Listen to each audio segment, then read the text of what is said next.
Muy buenas, amables televidentes. El conversatorio de la Fundación Institucionalidad y Justicia del día de hoy cuento con la gratísima presencia de Leidilyn Contreras, abogada de la Consultoría Jurídica del Poder Ejecutivo, una de las personas que más sobre negociaciones comerciales sabe, todo lo que tiene que ver con todas esas herramientas que confluyen. Muchas veces no solamente cuando estamos negociando un tratado, sino también cuando hay que resolver problemas que los mismos tratados muchas veces traen como consecuencia. Leidilyn, en nombre de la Fundación, yo te agradezco tu bella presencia en este conversatorio de la Fundación Institucionalidad y Justicia, así que muchísimas gracias. Gracias a ustedes por la invitación. Para mí es un inmenso honor estar en la sede de la Fundación y poder compartir con ustedes. La verdad es que cuando uno habla contigo, cuando uno te escucha tus planteamientos, yo que puedo ser una especie como de hermano mayor tuyo, como de hermano Podemos mayor, decir. Uno llega a la conclusión de que la juventud muchas veces se siente más seguro que nosotros los adultos, aún con nuestras experiencias. Es increíble. ¿Usted cree? Sí, totalmente, estoy totalmente convencido. Y sobre todo cuando te oí exponer en lo que fue el seminario que hicimos sobre inversión e inversores con NYU el mes pasado. La verdad es que estuviste espectacular. Ahora, tenemos que hablar de negociaciones comerciales.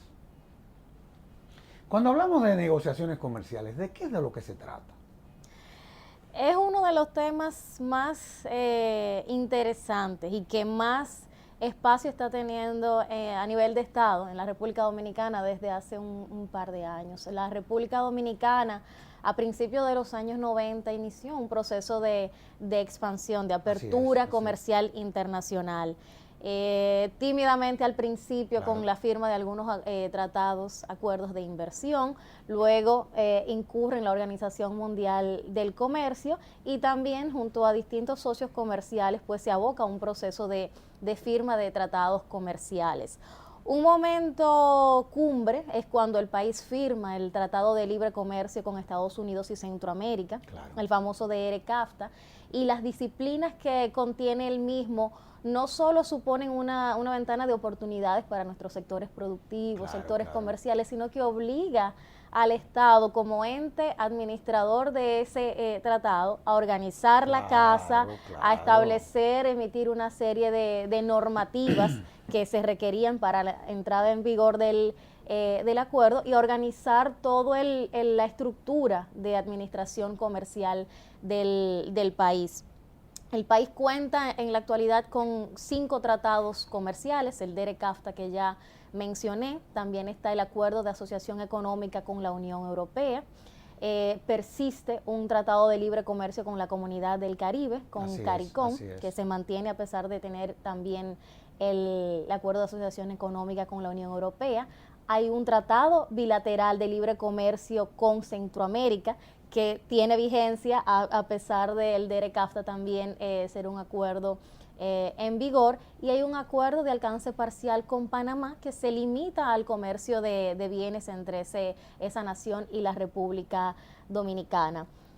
Hay algunos procesos que están en agenda, algunos para ampliar el contenido, el universo del intercambio de algunos acuerdos actuales y otros que se ponen en la mesa para una negociación desde cero con distintos socios. Hay mucho movimiento, hay mucho interés.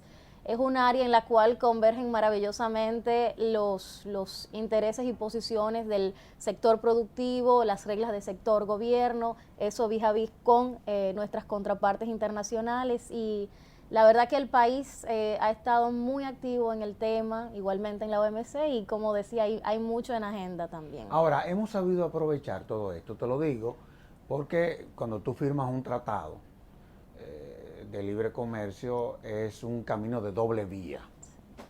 Tú vas, pero el otro viene. Y muchas veces nosotros creemos que las cosas se dan simplemente porque o en un tratado o en una ley hay una serie de disposiciones y se nos olvida muchas veces crear esas condiciones para que resulte ser exitoso, ya sea el convenio, en fin. ¿Hemos sabido aprovechar todo esto? Ha habido una cantidad importante de ventajas. Porque los desprendimientos son dolorosos. Sí. Yo me imagino las cosas que ha habido que comenzar a desmontar Claro para, que como sí. tú decías, crear las condiciones institucionales que puedan garantizar el éxito de la implementación del mismo. ¿Es así? Claro que sí. Hay un tema importante de competitividad en el cual el Estado tiene un rol determinante, pero sí ha habido varios beneficios y no limitado al tema de acceso comercial, acceso al mercado de bienes y de servicios, sino también en el aspecto institucional. Los beneficios como en áreas de telecomunicaciones, regulaciones, la portabilidad numérica, regulaciones en materia de contrataciones públicas, de transparencia, de registros, pero igualmente en el área de solución de controversias, que se da una fiscalización de la actuación del Estado frente a otros estados, frente a inversionistas. Pero si volvemos a lo que es el núcleo del comercio exterior, que es el intercambio, el acceso preferencial de bienes, también, no solo en los productos como tal, sino en la adquisición por parte de productores y comerciantes locales de insumos a tarifas preferenciales, de una manera, con un mejor acceso, con un menor costo, insumos que a su vez son utilizados para producción local y exportación. Y entiendo que parte importante de los beneficios ha ido hacia ese sector. Aparte de otros temas, como mencionaba también, la regulación en materia de servicios, incluso en temas que son propios de acuerdos de tercera generación, como temas laborales y ambientales. Ha habido otro enfoque desde ese punto de vista. Cuando tú hablas de acuerdos de tercera generación, acuérdate que estamos tratando de hacer un programa educativo. Sí. Y evidentemente que esa es una de las cualidades que más te sobra a ti, tú has hecho de la educación tu fundamento. ¿De qué es de lo que se trata? Acuerdo de tercera generación, ¿qué es eso? Partiendo de los acuerdos de libre comercio, los primeros acuerdos, las primeras generaciones de acuerdos se abocaban de una manera quizás limitada a un intercambio de bienes, luego incluir temas de servicios, inversión, pero con la evolución, con la globalización, con esa apertura comercial a nivel internacional que se da, pues surge la necesidad de, así como se da esa libertad, ese acceso en esos temas, que eso no vaya en detrimento de temas como la protección de los derechos de los empleados, el mismo medio ambiente. Y es por esa evolución que se incluyen en las últimas generaciones, en los últimos modelos, por decirlo así, de los acuerdos de libre comercio, al margen de ese acceso y de esa preferencia y de esa protección a ese intercambio de bienes, de servicios, de la inversión, de áreas como las telecomunicaciones y las contrataciones, incluir también la protección propia en áreas como el medio ambiente y la inversión, medio ambiente y el derecho laboral, la protección del empleado. Es promover, por ejemplo, la inversión, dar ciertas garantías, cierto acceso, pero que eso no vaya en detrimento de la protección o la garantía en materia esa visión ambiental, que haya un equilibrio, claro, exactamente, claro. que Ahora, haya un equilibrio. Ahora, tú hablabas de la OMC, de la Organización Mundial del Comercio. ¿Cuáles han sido los aportes de la OMC? Porque la verdad es que, no sé si es porque está tan lejos de aquí, que es como que en lo último que uno piensa, cada vez que trata estos temas. Pero ¿cuál ha sido el aporte de ese organismo internacional? Mucho y muy importante, porque la OMC, por un lado, no solo es la plataforma de regulación del intercambio mundial a través de los distintos acuerdos que tiene, acuerdos multilaterales como el acuerdo GATT o el GATS de servicio, pero también otros que son plurilaterales. Pero mira lo de aranceles y ese tipo de cosas. Exactamente, exactamente. Es el organismo que regula el intercambio mundial de comercio entre los países a través de sus postulados de no discriminación, de liberalización y de previsibilidad. Eso significa ir desmontando las protecciones, las barreras que existían y existen entre los países, y que cada vez haya una mayor apertura. Eso es en cuanto a la liberalización, la no discriminación, pero que también mediante el postulado de la previsibilidad, pues las leyes y las acciones que vaya tomando un Estado se conozcan de antemano, entre otras cosas, para garantizar que esas medidas, que esa normativa no vaya en detrimento de el derecho de la OMC. Pero no solo su función a nivel de regulación normativa, la OMC también, y en los últimos años es en lo cual ha descansado su mayor importancia, que es el órgano de solución de controversias. Ha sido sumamente exitoso, sumamente activo esa competencia de la OMC como tribunal arbitral entre los países cuando se produce una demanda, por ejemplo, de Estados Unidos contra Unión Europea porque hay un arancel aplicado de una manera discriminatoria, por temas incluso de obstáculos técnicos. Claro. Y ha sido sumamente activo. Ahora, porque pienso que debe de haber algunos niveles de modulación, y ahí va la pregunta. No todos los países tienen el mismo nivel de desarrollo. Así es. Esa es la realidad. O sea, nosotros no nos podemos comparar ni con la Unión Europea, ni nos podemos comparar, pero no solamente desde el punto de vista institucional, sino desde el punto de vista de lo que son nuestra propia capacidad de producción. Sí. ¿Cómo se modula eso? Porque la verdad, bueno, firmamos un acuerdo de libre comercio con los Estados Unidos. Oye, el mayor consumidor del mundo. Así es. ¿Cómo se da esa relación y cómo también se modula una relación entre uno que es muy grande y otro que es muy chiquito? ¿Eso es así? Esa es de las grandes disyuntivas a nivel del comercio internacional. Incluso en el marco de la OMC hay disposiciones, hay mecanismos para dar mayor flexibilidad, mayores plazos, mayores garantías a los países dependiendo de su nivel de desarrollo. Hay distintos grupos, por ejemplo, algunos países que son economías más vulnerables, y esa es la categoría técnica como tal, grupo de países en desarrollo, y eso es dirigido justamente a que si estamos en la negociación, por ejemplo, de un acuerdo que nos obliga al grupo, al universo de países a hacer ciertos desmontes, a otorgar ciertas preferencias a nuestros socios, no se aplique en la misma medida, por ejemplo, a Estados Unidos y a Belice, a República Dominicana y a China, que se supone que es un país en desarrollo, pero no, que son con fuertes diferencias. Con países como la República Dominicana. No, y que son los que mejor, hablando tú de los chinos, son los que mejor están interpretando el capitalismo. Eso es una cosa impresionante. Sí. Eso es una realidad. Ahora, te voy a hacer la pregunta desde otro ángulo. Lo que pasa es que quiero desmontar todos estos mitos que alrededor del comercio internacional muchas veces andan a su alrededor. Vamos en cuanto a lo que tiene que ver con los costos. Obviamente, para tú comercializar, tú tienes que generar un producto, y para tú generar un producto, tú tienes que invertir dinero. Entre todo lo que tiene que ver con los elementos de toda producción, te voy a poner uno nada más como ejemplo. El componente eléctrico. Cuando tú te vas a muchos países en el mundo, tú te encuentras, yo no soy de los que creo que aquí nosotros tenemos la energía más cara del mundo, porque eso no es verdad. Esas son de las cosas que también hay que ir desmontando. Tenemos una energía que es cara, porque somos un país pobre, pero no es la más cara tampoco.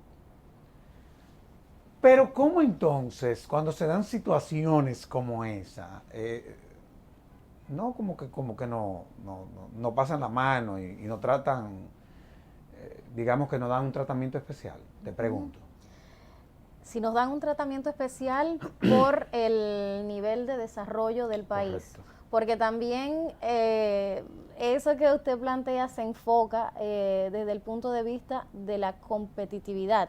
Es decir, nosotros en el marco del DERECAFTA competimos con Centroamérica, competimos con Estados Unidos. Si en Centroamérica sectores fundamentales como el sector eléctrico, las vías de transporte, que son temas esenciales para cualquier empresa, para cualquier productor, los costos de instalación, por ejemplo, son más atractivos que los que se dan en República Dominicana, pues uno corre el riesgo de perder mercado, porque cada quien lo que va a hacer es buscar aquel lugar, aquella sede donde haya mayor rentabilidad para su negocio, menos costos, manteniendo sus criterios y su calidad de operación, pero que al final les rinda mayores beneficios. Entonces, con la apertura comercial a los estados se les impone la necesidad de dar esas condiciones de mayor competitividad para atraer inversionistas, para atraer empresas.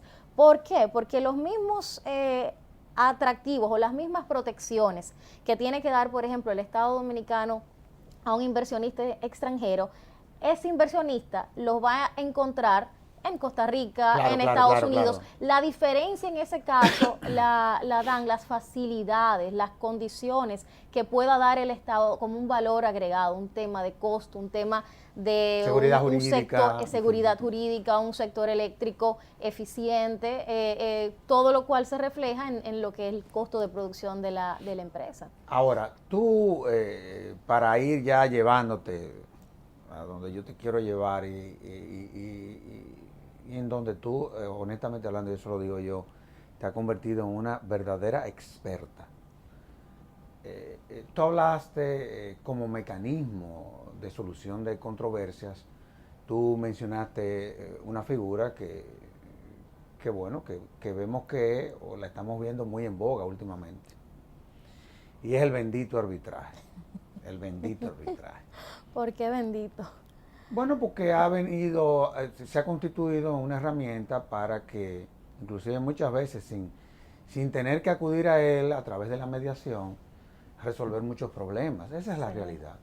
Y ha contribuido también a descongestionar en determinadas áreas, sobre todo en áreas muy especializadas, a la jurisdicción ordinaria, que probablemente en temas muy específicos no tiene la capacidad como para darle respuesta a los conflictos que se presentan. ¿Es así? Así es. Bueno, vámonos al bendito arbitraje.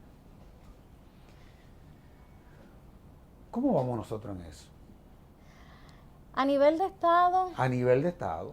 Yo quiero creer que muy bien. Siempre está el reto, independientemente del trabajo que se haga a nivel institucional.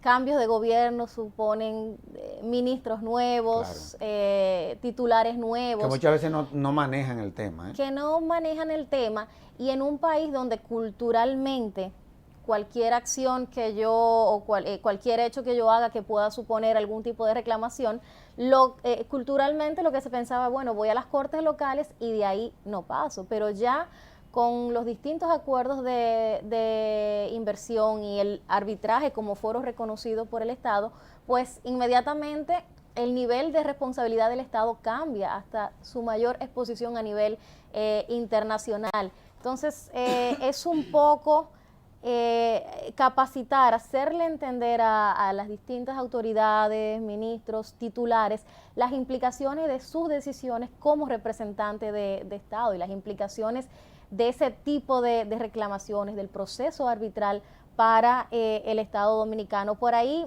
siempre ese va a ser un reto constante, pero lo cierto es que es mucho lo que se ha trabajado a nivel de prevención. Qué bien. A nivel de prevención. ¿Qué es de lo que se trata, Es la principal acción, claro que sí.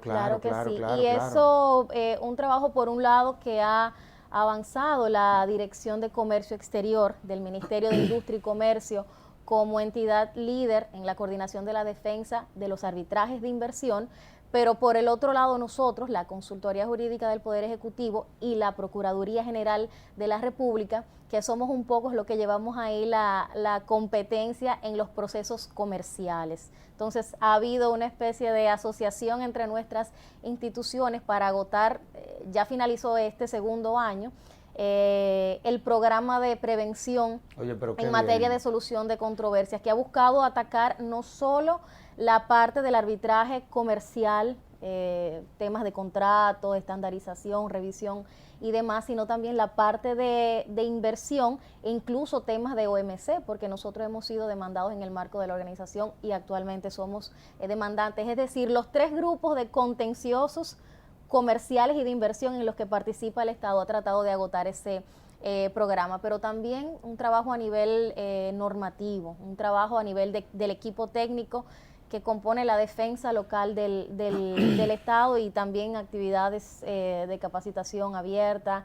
Ha tratado de ser un poquito ambicioso, diría yo, pero hemos ido cumpliendo poco a poco nuestros temas. ¿Por qué? Porque me consta que hemos avanzado en cuanto a eso, crearle conciencia al Estado de cuál es la dimensión del arbitraje como herramienta a utilizar cuando se presentan situaciones de conflicto. Ahora, ¿por qué nosotros no hemos suscrito algunos acuerdos internacionales que en materia de arbitraje andan por ahí? Sí, Adi. Claro, claro que sí. Es un tema que siempre son cosas que uno no entiende. Sale a colación. El convenio de Washington lo firmamos, pero no se ha ratificado. Los estados tienen algunos temas ahí con el CIADI y yo reconozco que algunos son temas de percepción. No es cierto, como se dice, que los estados siempre pierden ante el CIADI. En números, en estadísticas, eso está más balanceado de lo que se proyecta, de lo que se anuncia. No, y sabemos que lo que han perdido, sabemos por qué han perdido. Exactamente. No está claro. Exactamente. No, y es el tema, ¿por qué se condena tanto al Estado? Pero es que muchas veces, lamentablemente, nos toca reconocer que no siempre somos cumplidores ni respetuosos de No, y cuando hablamos del Estado no nos limitamos única y exclusivamente al Estado dominicano. No, para nada. Que es una constante en todos los estados. En todos los estados. Pero sí, las reglas del CIADI tienen ahí un talón de Aquiles para los estados, que es, entre otras cosas, con los temas, con el tema del reconocimiento y la ejecución del laudo. Un laudo CIADI es inmediata y automáticamente ejecutable contra el Estado. Es decir, otros mecanismos que uno encuentra en otros procesos o mecanismos arbitrales de reconocimiento y ejecución no se dan en el marco de la Convención de Washington. Hay otros que critican también el nivel tan alto de transparencia que tiene el CIADI. Uno en la página puede ver los procesos completos, los escritos, las pruebas. Yo estoy a favor de ese grado de transparencia porque con casos de inversión que en el marco del arbitraje son los que exponen al Estado de una manera más extrema y más fuerte, yo entiendo que por los intereses públicos envueltos, eso es algo que es sano para el procedimiento. Porque esa es la jurisprudencia inclusive. Esa es la jurisprudencia, en materia arbitral, entonces. Y eso permite mayor seguridad jurídica, mayor previsibilidad. Y no hablo de seguridad jurídica solo a favor de los inversionistas, sino también para el mismo Estado saber cuáles de sus conductas pueden tipificar una violación o una inconsistencia con un acuerdo o no. Pero no han faltado los países que van en contra también de un alto nivel de transparencia. En discusiones recientes de la última convención sobre transparencia se dieron posiciones polarizadas, pero los argumentos en contra del CIADI van en ese sentido, o sea, que son inmediatamente ejecutables las decisiones, el tema de la transparencia también. La institución está consciente de esas críticas y ha tratado en la última administración de captar un poco también el interés de otros países, porque lo cierto es que denuncias de la convención de países como Ecuador, como Bolivia, la verdad es que han tenido un impacto muy fuerte, muy fuerte. Sí, pero a fin de cuentas, fíjate tú cuáles son los países que han renunciado, ¿tú entiendes? También, Sí. o sea... que tienen cierta tendencia. Tú ves, Sí. era como una ocasión que en el marco de un debate que se da, que se dio, se hablaba de que se denunciara una convención que anda por ahí y nos pusieron como ejemplo Venezuela, pero es que el presidente Medina no es ni el presidente Chávez, ni el que como presidente tiene Venezuela ahora, Sí. o sea, con ese tipo de cosas Y hay que tener cuidado. déjeme decirle que, por ejemplo, en Ecuador, el arbitraje, la defensa, la coordinación de la defensa en el estado del Ecuador es una cosa envidiable. Yo digo que No, se han formado muy bien es cierto que por la cantidad de casos importantes y los montos de las condenas que han tenido, pero uno ve una coordinación desde la cabeza del Estado, del presidente Correa, hasta el último de sus técnicos. Hay un tema muy fuerte de prevención,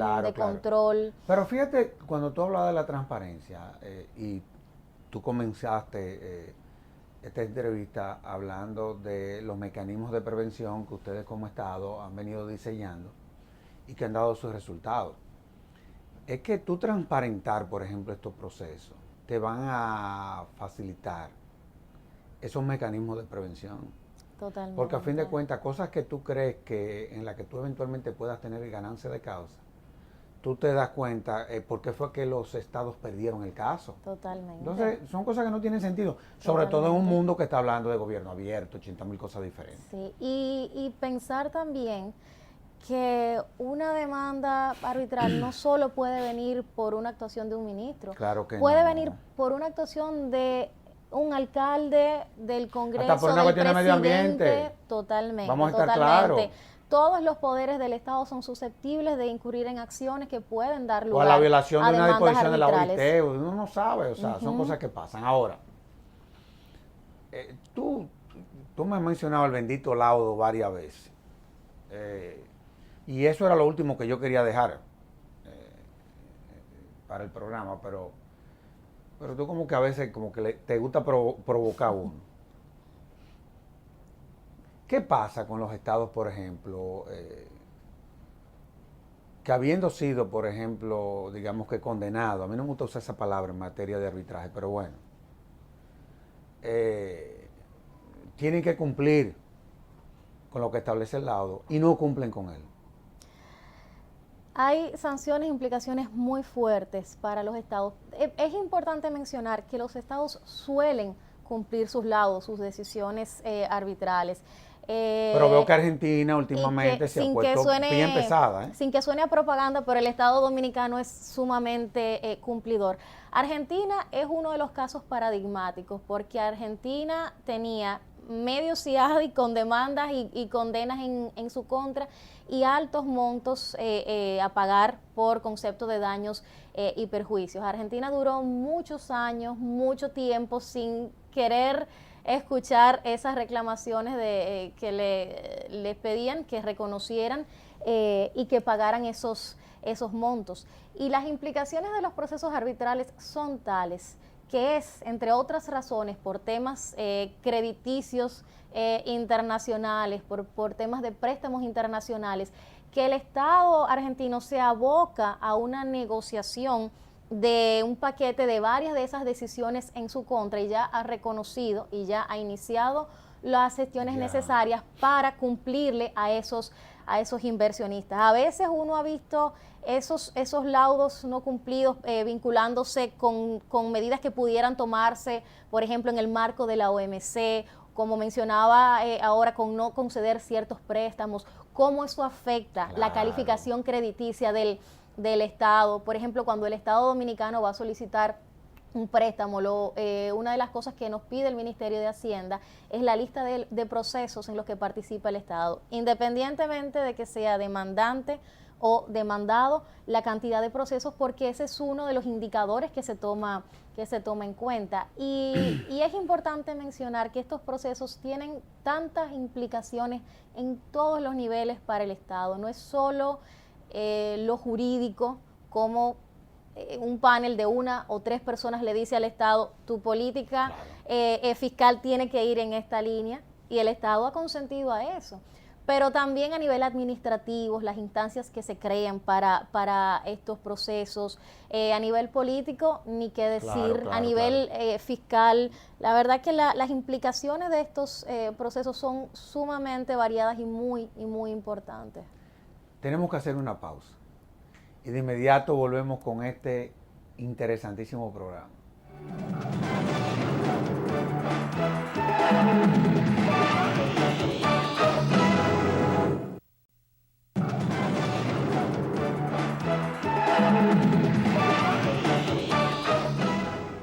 Lady Lynn, cuando uno habla del arbitraje, vamos a comenzar deslindando algunas cosas. ¿Cuáles son los tipos de arbitraje? Arbitraje con participación del Estado Correcto. y de sus entidades. Podemos distinguir dos principales. Fundamentalmente, ¿verdad? El arbitraje comercial, que es el producto de un incumplimiento o una reclamación en virtud de un contrato, en el que participa el Estado propiamente o una de sus entidades o agencias estatales, y el arbitraje de inversión, que es el que surge en virtud de un acuerdo o de un tratado internacional de inversión. Como por ejemplo, ponme un ejemplo. Como por ejemplo el DERE-CAFTA. Okay. El capítulo de inversiones del DERE-CAFTA es un tratado, como que dice, con vida propia.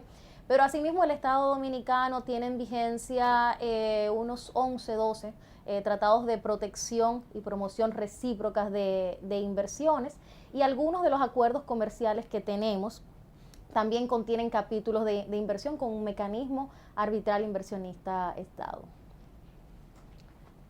Por ejemplo, para uno ser juez, tú tienes que reunir una serie de condiciones. Yo nunca pudiese ser juez. Para mí eso yo tampoco. Para mí eso es imposible. Por ejemplo, yo tengo un hermano que es juez, que es mi Muy hermano juez, mayor. Muy juez. Y buen hermano también. Pero yo no entiendo ese mundo, honestamente hablando te lo digo. Y aparte de que un buen juez es un tipo con una capacidad que va más allá de la distancia. Tú tienes que reunir una serie de condiciones. ¿Cuáles son las condiciones que se deben reunir para tú ser árbitro? Te voy a decir te comienzo por ahí para hacerte la pregunta después. ¿Cuáles condiciones tú crees que debe tener un árbitro? Porque me hablan de que una de las condiciones fundamentales es su nivel de imparcialidad. Que debe tener. Sí, pero ¿cuál es más? Y después vamos a llegar ahí, porque me cuesta trabajo creer en esa condición. La verdad que mientras más uno ve esta área, más respeto le impone el papel, el rol, la revisión, el rol que juega un árbitro en el proceso, porque son definitivamente mentes privilegiadas. No es solo conocer y manejar a la perfección todos los reglamentos arbitrales, no solo la regla arbitral del procedimiento específico que estamos viendo, sino también las disposiciones en materia de transparencia, en materia de conflictos éticos. Eso por solo mencionar parte de las reglas, pero aparte el derecho sustantivo aplicable, si es un caso en el cual aplica el derecho dominicano o el derecho norteamericano, la materia propia de cada proceso, porque una cosa muy distinta es un arbitraje de inversión que envuelve, por ejemplo, el sector de las telecomunicaciones, y mundo aparte es el que envuelve, por ejemplo, al sector de medio ambiente o minería. Cada caso es un mundo diferente, pero los árbitros además, y de hecho, una de las partes más bonitas y más interesantes del proceso arbitral es cuando uno tiene que conformar el tribunal, que elegir el tribunal, porque uno no solo piensa en el conocimiento, en la experiencia que debe tener ese árbitro, sino también cuál ha sido su formación jurídica, claro, su especialización, civil law o common law, los idiomas que maneja, cómo han sido sus decisiones, si es un árbitro que puede tener cierta empatía con las políticas públicas de los estados, es un árbitro que uno presume, por decirlo así, que va más con las acciones o medidas de sector privado o inversionistas. Pero al momento de uno elegir un árbitro, uno piensa incluso en temas psicológicos, en temas de temperamento. Claro. Si tu contraparte te ha nombrado a un coárbitro con el suficiente peso, experiencia, que es un referente, por ejemplo, en arbitraje internacional, pues uno quiere tener o nombrar a una persona con condiciones similares para lograr un buen contrapeso. Yo hacía la anécdota el otro día que en el marco de un proceso teníamos que elegir a un árbitro y a un coárbitro, y a quien la persona que había nombrado nuestra contraparte había sido en cierto periodo secretario general de la CCI. Y una de las personas que estábamos proponiendo había sido en su mismo periodo secretario general adjunto. Entonces decíamos, esa relación de superioridad jerárquica al día de hoy tendría alguna influencia, algún tipo de impacto. Es decir, es por un lado una serie de condiciones y aptitudes que debe tener, y que se evalúa todo un perfil profesional, psicológico, personal. Todo tiene que ver, y la verdad que es una de las partes, de las dinámicas más bonitas del proceso. Yo te hacía la pregunta porque, por ejemplo, suponte tú que yo como abogado me llegue el caso de un asesinato y yo represente al imputado. Lo primero que yo voy a averiguar es si al juez le han matado a una gente. Claro. Porque si al juez le mataron a una gente, no es verdad que yo voy a coger ese caso, porque lo voy a perder. Hay otro tipo de sensibilidades. Hay una serie de cosas que uno tiene que tomar en cuenta. Ahora, claro, vamos a la imparcialidad, que era que iba. Es muy difícil. Te voy a decir por qué. Porque yo creo que en esto también existe la especialización. Y yo creo que tú lo respondiste, pero quiero que sea más precisa. No hay árbitros que son pro Estado y otros que son pro empresa, aquí entre nosotros. Eso se dice. Y es uno, vuelvo y digo, es uno de los temas más debatidos, discutidos. Realmente podemos decir o identificar a un árbitro, a un grupo de árbitros con uno u otro. Y sí.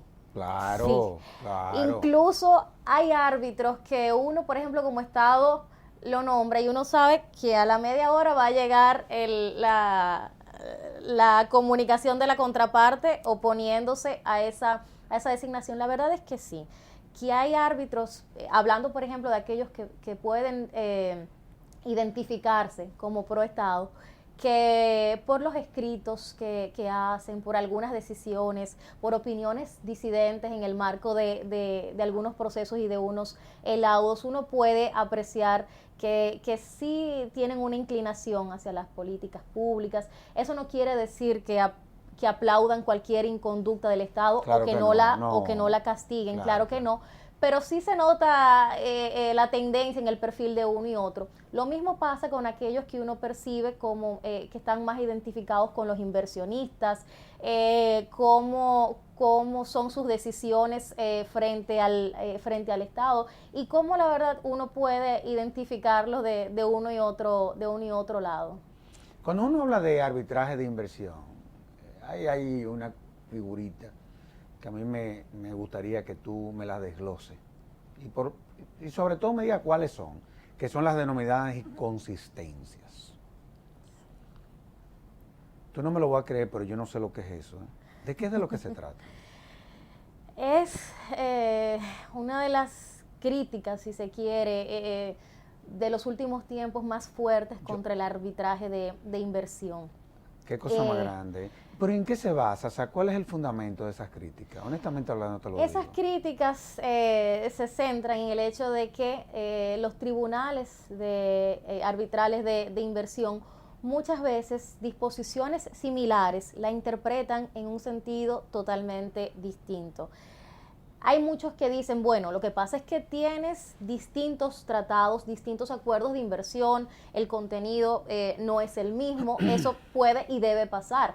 Pero el problema es que muchas veces la inconsistencia se da con un mismo texto, con un mismo artículo, con una misma disposición. Entonces, lo que los estados reclaman es, si de por sí ya estamos en un mecanismo que es totalmente a favor del inversionista, que es el que tiene el foro abierto para cuando él entienda que ha sido discriminado o ha sido lesionado, carta abierta para demandar al Estado y una serie de pautas y prerrogativas a su favor, porque de hecho es un mecanismo que opera con un desbalance inherente hacia el Estado.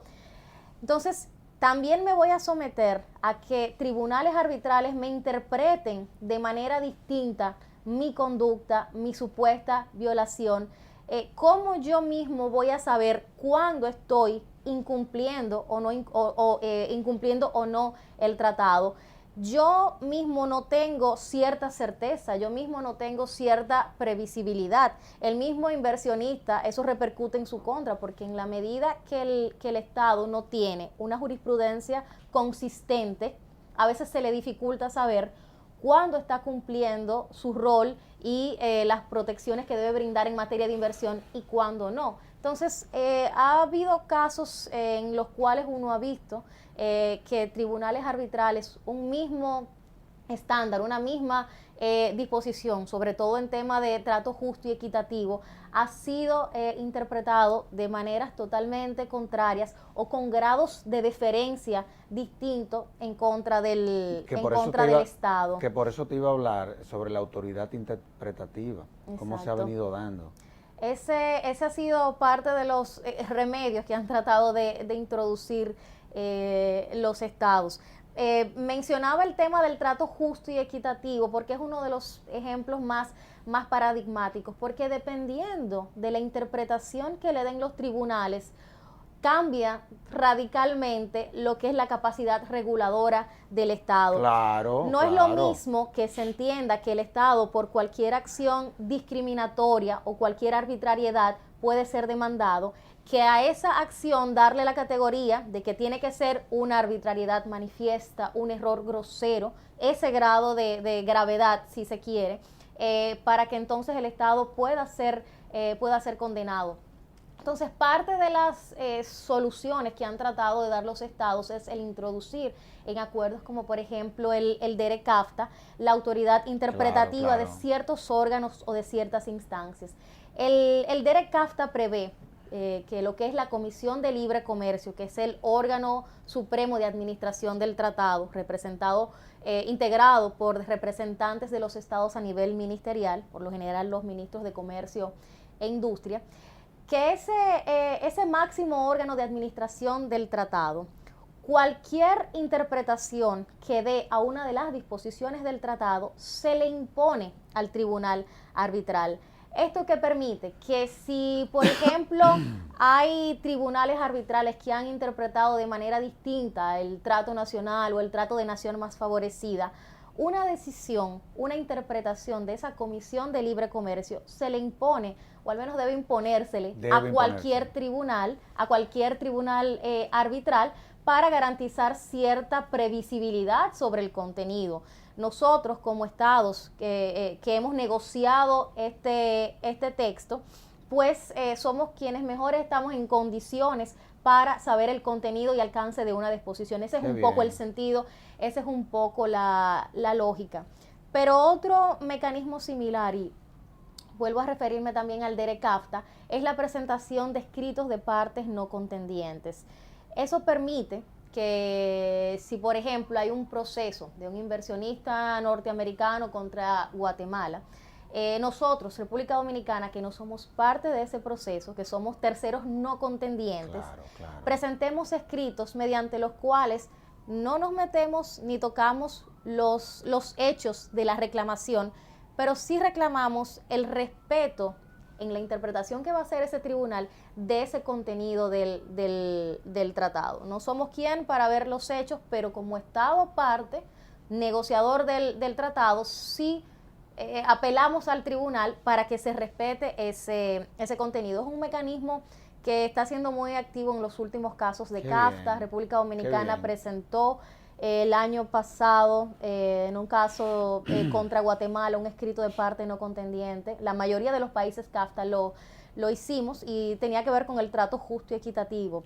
Porque hoy es un caso, en esa ocasión era un caso contra Guatemala, pero asimismo podía ser contra Estados Unidos o República Dominicana en el futuro. Entonces es ir garantizando el alcance de esa disposición del tratado. Lo voy a decir yo, o sea, no lo estás diciendo tú, no te quiero meter en problemas. Ya yo entendí por qué que no se quiere hacer público los procedimientos arbitrales.